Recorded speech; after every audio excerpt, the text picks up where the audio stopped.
श्री स्वामी समर्थ अवधूत चिंतन श्री गुरुदेव दत्त। आपण या ठिकाणी मक्तापूर या गावी आलेलो आहोत।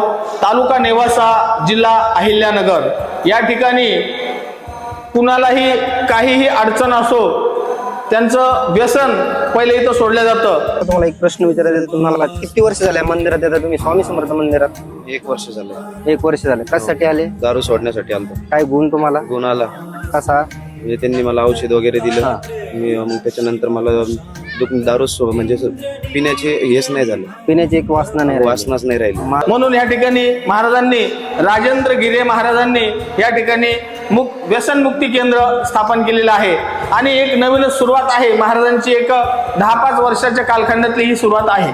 यामध्ये या ठिकाणी अक्षरशः अरण्य होतं, वन होतं, इथं झाडी असायची आणि एक छोटंसं कुटुंब या ठिकाणी राहायचं, गिरे कुटुंब राहायचं। पण या गिरे कुटुंबातला एक तरुण, त्याच्या मनाशी जिद्द होती की आपल्या भागातला, आपल्या परिसरातला प्रत्येक तरुण हा सुधारला पाहिजे, तो शिकला पाहिजे, त्याचं घर, आयुष्य, कुटुंब हे उद्ध्वस्त नव्हता, सुरळीत चाललं पाहिजे, त्याचं नाव लौकिक झालं पाहिजे, आपल्या तालुक्याचं, आपल्या जिल्ह्याचं नाव उज्ज्वल करता आलं पाहिजे। साधना केली। श्री स्वामी समर्थ महाराजांना आणि दत्तप्रभूंना या व्यक्तीने प्रसन्न करून घेतलं। प्रसन्न झाल्यानंतर गुरुमाऊलींनी असा काय त्यांना आशीर्वाद दिला की जेणेकरून ह्या पिढीतील तरुण व्यसनातून मुक्त व्हावेत आणि ह्या जगामध्ये, ह्या भारतामध्ये त्यांचं कुठेतरी नाव व्हावं, त्यांचं कर्तृत्व गाजावं, म्हणून ह्या गिरे महाराजांनी खूप अथक प्रयत्न केले।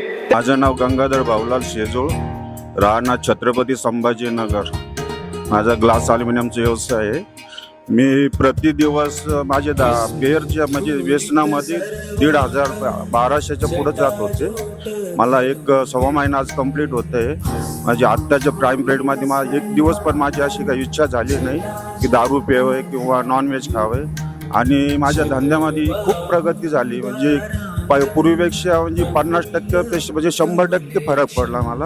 जिथं मी प्रत्येक दिवशी आता कामाला जातोय, रविवार सुद्धा सुट्टी करत नाही।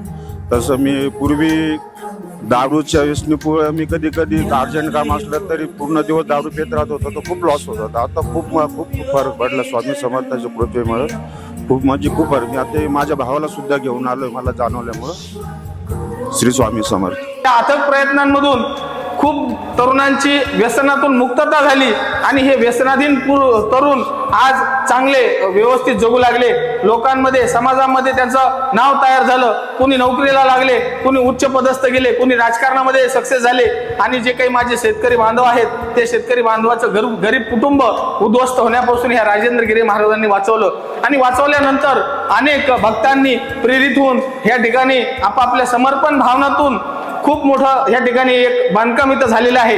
आपण पाहत असताल, हे स्वामी समर्थ महाराजांचं जे मठ आहे, हे मंदिर आहे, हे नुकतंच इथं निर्मिती चालू आहे।